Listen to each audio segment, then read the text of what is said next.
Hello student, आज हम आप लोग को कोऑर्डिनेट ज्योमेट्री का बेसिक इंट्रोडक्शन देना चाहते हैं। क्लास 10 का है, एनसीईआरटी चैप्टर 7। ठीक है, आज इंट्रोडक्शन आप लोग देखिए, उसके बाद कोऑर्डिनेट ज्योमेट्री में आप लोग को कोई प्रॉब्लम नहीं होगा। ठीक है, देखिए हम लोग क्या करते हैं बच्चों, मेरे हैंडराइटिंग पे आप लोग ध्यान मत दीजिए क्योंकि मैथ्स के टीचर है ना।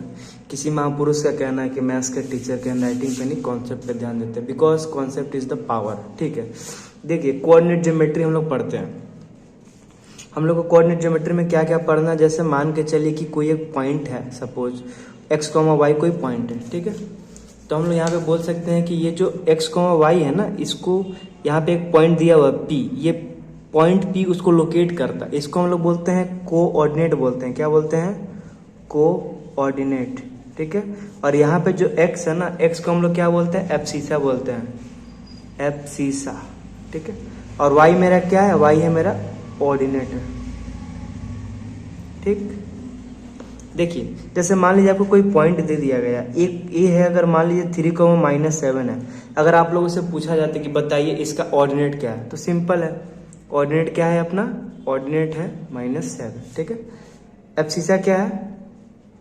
एब्सिसा है x, मतलब x को हम लोग एब्सिसा बोलते हैं, y को क्या बोलते हैं? ऑर्डिनेट बोलते हैं। ठीक है, हम लोग को इसमें पढ़ना क्या है, जैसे मान लीजिए ये हम लोग का क्लास 9 में पढ़े होंगे आप लोग, ये जैसे x एक्सिस है, ये अपना क्या है? y एक्सिस है। ठीक है, ये ओरिजिन होता है, ये क्या होता है? x डैश होता है, और ये होता है नीचे में y डैश। ठीक है, अगर हम ओरिजिन से राइट हैंड साइड जाते हैं इस तरफ, तो क्या होता है? सारा का सारा x का पॉजिटिव वैल्यू आता है, 1 2 3 4, और इस तरफ क्या होता है? -3 आता है, -1 सॉरी, -2 -3 -4, और y के ऊपर क्या होता है? पॉजिटिव होता है, और नीचे में क्या होता है? नेगेटिव होता है। ठीक है, आप लोग को पता होगा, ये आप लोगों ने क्लास 9 में पढ़ा होगा। ठीक है, अगर आप लोग को कोई पॉइंट मिलता है, जैसे बोला जाता है कि बताइए -5,3, ये कौन सा कोऑर्डिनेट में लाई करता है?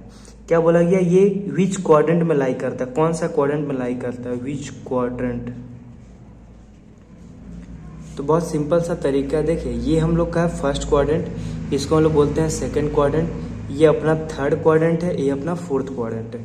तो जो पॉइंट दिया हुआ है उसको आप लोग ग्राफ पे प्लॉट कर दीजिए डायरेक्ट।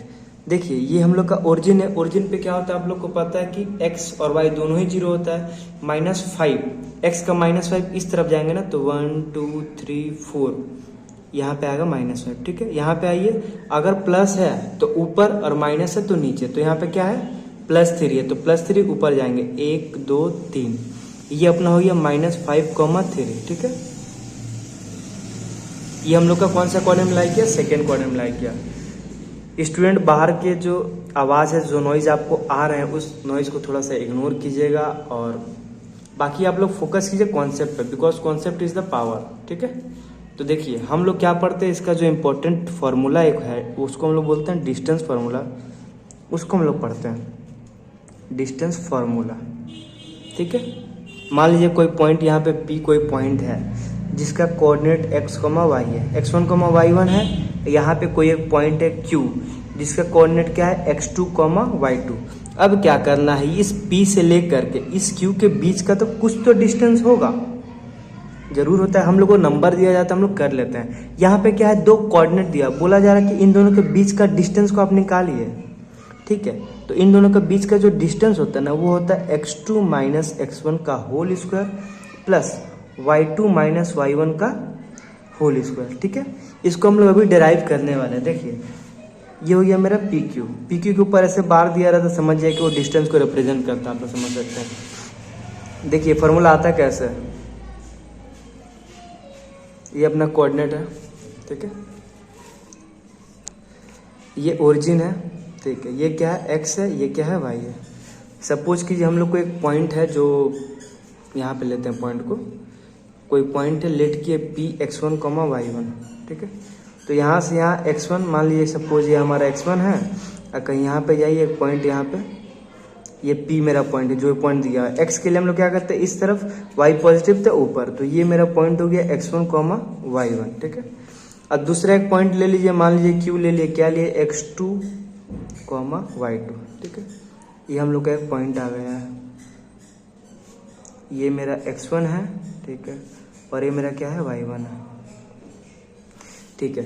अब दूसरा पॉइंट क्या होगा मेरा, x2 कॉमा y2 है, तो x2 मान लीजिए इससे थोड़ा सा बड़ा यहाँ पे कहीं और y2 यहाँ पे, तो ये हम लोग का हो गया पॉइंट किसका, x2 कॉमा y2 का। ठीक है, ये मेरा q है, क्या है, x2 कॉमा y2। ठीक, अब देखिए यहाँ से लेकर के ये मेरा क्या हुआ, x2 हो गया। ठीक है, और ये मेरा क्या हो गया, y2। ठीक है, अब बोला जा रहा है कि ये y2 सॉरी, अब बोला जा रहा है कि पॉइंट P से Q तक का बीच का डिस्टेंस, मतलब ये डिस्टेंस अपने को निकालना है। ठीक है, ये डिस्टेंस निकालना है, सिंपल है। ठीक है, देखिए यहाँ से हम क्या करेंगे, कंस्ट्रक्शन करेंगे, इस लाइन को मिला लेंगे ऐसे करके, ये पॉइंट P को यहाँ पे करते हैं। ठीक है, ये मान लीजिए मेरा M है। ठीक, ये हो गया मेरा y1, ये हो गया y2। अगर ये मेरा x1 है, ये x2 है, तो ये वाला डिस्टेंस क्या होगा, ये छोटा सा जो डिस्टेंस है x2 माइनस x1 होगा। ठीक है, ये टोटल x2 है और इससे x1 माइनस करें तो ये निकलेगा ना। हाँ, जैसे मान के चलिए कि ये मेरा 10 है और ये क्या है, 3 है, छोटा वाला।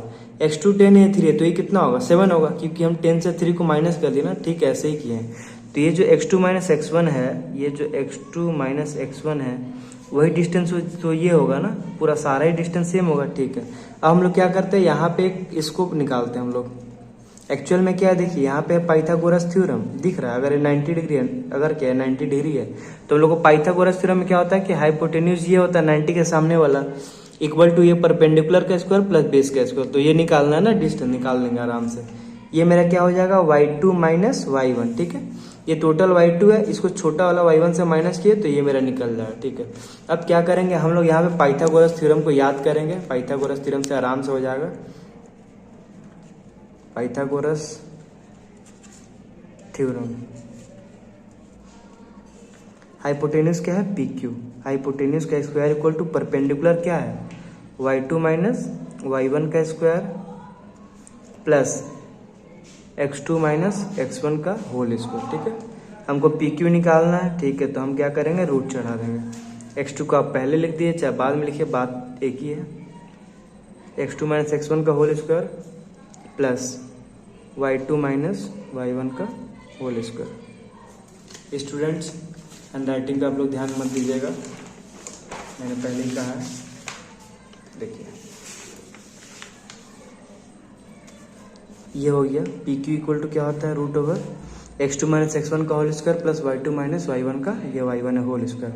हम लोग इसको इंटरचेंज करके x1 माइनस x2 का whole square plus y1 minus y2 का होल स्क्वायर भी लिख सकते हैं, कोई प्रॉब्लम नहीं है। क्योंकि एक्चुअल में होता क्या है ना, अगर यहाँ पे हम माइनस कॉमन लेते हैं तो ये माइनस का x1 प्लस x1 हो जाएगा और ये जो है प्लस का x2 माइनस का x2 हो जाएगा। होल स्क्वायर है तो साइन को प्लस कर देता है। ठीक है, तो आप लोग इसको एज ए फार्मूला याद कीजिए। इसे हम लोग बहुत सारा सम्स करने वाले हैं कोऑर्डिनेट ज्योमेट्री का 7.1 एक्सरसाइज का। ठीक है, देखिए इसमें क्या होता है, एक और फार्मूला होता है जो हम आप लोग को बस बता देना चाहते हैं। अगर पॉसिबल है आप लोग के पास तो वीडियो को पॉज करके फार्मूला लिख सकते हैं आप लोग। देखिए, एक होता है हमारा सेक्शन फार्मूला। सेक्शन फार्मूला में हम लोग क्या करते हैं स्टूडेंट, सेक्शन फार्मूला वो होता है, सेक्शन का मतलब क्या होता है, सेक्शन मतलब होता है डिवाइड करना, किसी भी चीज को डिवाइड करना। तो हम लोग क्या करते हैं, जैसे मान के चलिए यहाँ पे कोई इसका कोऑर्डिनेट दिया हुआ है, a है x1, y1, और यहाँ पे कोई कोऑर्डिनेट b है जिसका कोऑर्डिनेट क्या है, x2, y2। अब इन दोनों को ना बीच में हमको डिवाइड करना, सेक्शन में डिवाइड कर देना। जैसे मान के चलिए कि m/n, इन दोनों का बीच का रेशियो इससे डिवाइड कर दिए, तो जहाँ पे डिवाइड करता है ना वहाँ पे कोऑर्डिनेट होगा x, y। वो तो कुछ ना कुछ कोऑर्डिनेट में डिवाइड करे ना। ये x1, y जो है m/n रेशियो में a और b को डिवाइड करता है। हम क्या बोले कि ये जो m हमारे हैं m/n, ये रेशियो है, ये दो अलग अलग सेक्शन में डिवाइड कर रहे हैं जिसका कोऑर्डिनेट x, y दिया हुआ है। मान लीजिए यहाँ पे P है, तो ये कोऑर्डिनेट क्या करते हैं, x, y जो m/n रेशियो में डिवाइड कर रहे हैं a और b को। तो हम लोग उसका फॉर्मूला कैसे निकालेंगे, देखिए ये जो x, y है ना, इसका फॉर्मूला होगा m x2 को मल्टीप्लाई कीजिए mx2 प्लस दूसरा क्या होगा n x1, n को x1 के साथ डिवाइडेड बाय जो रेशियो का सम होता है ना, रेशियो का सम कर लेंगे। ठीक है, कॉमा दूसरा क्या होगा my2 plus ny1 divided by m plus n।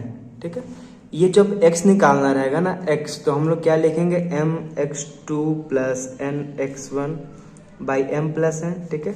और जब y निकालना रहा तो हम लोग क्या करेंगे, M Y two plus N Y one divided by M plus N, ठीक है। ये मेरा सेक्शन फॉर्मूला से आ गया। देखिए अब हम लोग क्या करेंगे, जैसे यहाँ पे आते हैं, ये हमारा सेक्शन फार्मूला था। सेक्शन फार्मूला क्या था मेरा, एक्स कॉमा वाई, बोलिए, एम एक्स टू, हाँ, plus N X one divided by M plus N, comma M Y two plus N Y one divided by M plus N, ठीक है। अब मान लीजिए हम क्या किए थे, पहले M is to N ratio में डिवाइड किए थे। अब हमको मन कर रहा है कि उसको मान लीजिए कि रेशियो का सेम रहता, जैसे if ratio are same, if ratio are same, क्या करेंगे हम, मतलब हमारा m ही n है, समझ रहे हैं। ये जो m इज टू n था ना, अब क्या हो गया, m इज टू m हो गया, मतलब हमारा n m हो गया। जैसे होता ना, हम लोग बचपन में देखते थे शक्तिमान ही गंगाधर, याद कीजिए, एक शक्तिमान सीरियल होता था, उसमें जो छोटी हटा इग्नोर, तो m इज टू n है ना, जिसको हम लोग काट के 1:1 कर सकते हैं। ये क्या हो रहा है कि हमारा सेम रेशियो में डिवाइड हो रहा है। तो हम लोग क्या करेंगे, ये जो x y का जो है ना सेक्शन फार्मूला, उसको हम लोग लिखेंगे ऐसे। देखिए ऊपर फार्मूला क्या है, M X two plus N X one by M plus N, M Y two plus N Y one by M plus N. तो हम लोग क्या करेंगे, m की जगह 1 पुट कर देंगे, x2 रहेगा प्लस n की जगह 1 into x one divided by 1 plus 1, क्यों, क्योंकि m भी 1 है n भी 1 है, ठीक है, कॉमा m की जगह 1 into Y two plus 1 into Y one divided by 1 plus 1, ठीक है। तो यहाँ पे x2 हो जाएगा प्लस x1 बाई 2 हो जाएगा यहाँ पे, और यहाँ पे y2 प्लस y1 बाई 2, ठीक है। ये मेरा x कोमा y आ गया। अगर कोई बोलता है कि इस इक्वल रेशियो में ना, तो ये मेरा इसको मतलब मिड पॉइंट थ्योरम भी बोलता है, मिड पॉइंट थ्योरम। हम लोग यहाँ से x y निकाल सकते हैं, मतलब दो कोऑर्डिनेट दिया है और बोला जा रहा है उस कोऑर्डिनेट का मिड वैल्यू निकालिए, मतलब मिड पॉइंट निकालिए। तो हम क्या करेंगे, x1 को x2 से डिवाइड कर लेंगे और y1 को y2 से डिवाइड कर लेंगे, ठीक है। तो इसका फॉर्मूला डायरेक्टली हम लोग यूज कर सकते हैं, x1 plus x2 by 2 comma y1 plus y2 divided by 2। देखिए जैसे मान के चलिए कि यहाँ पे कोई पॉइंट दिया हुआ है 2,4, ठीक है, ए, और यहाँ पे बी एक पॉइंट दिया हुआ -4,6। अब बोला जा रहा है कि इसका मिड पॉइंट निकालिए। मिड पॉइंट का मतलब क्या होता है कि ये जो है ना, इसको 20 से डिवाइड करता है इक्वली।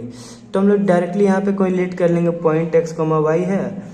अब इसका मिड वैल्यू निकालना है, तो हम क्या करेंगे, x, y equal to x1 plus x2, मतलब 2 माइनस 4 बाई क्या होगा 2 नहीं, y1 प्लस y2 ना, तो y1 की जगह क्या है 4 है और y2 की जगह क्या है 6 है। ये मेरा x1 है, ये y1 है, ये x2 है, ये y2 है, ठीक है। तो x, y क्या हुआ है, x1 प्लस x2, मतलब 2 प्लस माइनस 4, तो -4 बाई 2, और दूसरा हो गया y1 plus y2, 4 plus 6 by 2। तो 2 माइनस 4 कितना होता है, -2 divided by 2, comma 4 plus 6 10 by 2, ठीक है। तो ये एक मिनट, ये हम लोग का क्या हो जाएगा, कट के -1 और यहाँ पे हो जाएगा 5। तो ये मेरा मिड पॉइंट का कोऑर्डिनेट आ गया, ठीक है। ये हमारा हो गया आंसर, ठीक है। सेक्शन फार्मूला में फिलहाल यही कुछ था, और हम लोग बाकी बहुत सारा सम्स करने वाले हैं। तो आप लोग जुड़े रहिए, आप लोग को सारा का सारा क्वेश्चन समझ में आएगा। एनसीईआरटी को हम लोग पूरा सॉल्व करेंगे। आप लोग के एग्जाम के पहले हम लोग का टारगेट है कि पूरा सारा कंटेंट दिया जाए।